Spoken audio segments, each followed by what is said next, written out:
लाडकी बहीण योजनेसाठी जे पैसे भेटणार होते ते पैसे घ्यायसाठी महिला मंडळीची जेवढी गर्दी झाली नसेल ना त्यापेक्षा जास्त गर्दी मला आमच्या रस्त्याने दिसू राहिली. आणि या रस्त्याने एवढी गर्दी व्हायचं कारण तरी काय तुम्हाला पण जाणून घ्यायचं आणि व्हिडिओ शेवटपर्यंत पहा. तर जय हरी मंडळी, मी तुमचा सर्वांचा गावाकडचा माणूस म्हणजे शुभम महाले. नवरात्र बसेल असल्या कारणामुळे आम्ही सकाळीच काढली गाडी आणि चाललो होतो देवीच्या मंदिरावर. मंदिरावरती येऊन पाहिलं तर इथं गर्दी एवढी झाली होती की तिथं पाय ठेवायला जागा नव्हती राहिली.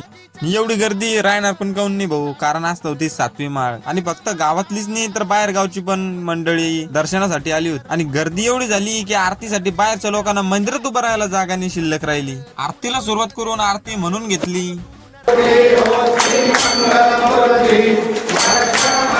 आणि रांगेत लागून आई रेणुका देवीचं दर्शन घेतलं. आणि आपण जे दर्शन घेतो त्यापेक्षा देवी आपल्याला जे दर्शन देते ते मुकुट्याकडे पाहिल्यानंतर आईच्या चेहऱ्यावर तेज पाहून त्यावेळेस असं वाटतं की आई साक्षात आपल्याला दर्शन देते की काय, आपल्यासोबत बोलते की काय, असा भास होतो. दर्शन करून जसं बाहेर येऊन बघितलं तर बाहेर गर्दी डबल झाली होती आणि मंदिरावर फराळाची पण व्यवस्था केली होती. आम्ही पण प्रसाद घेऊन मंदिरावरून खाली आलो.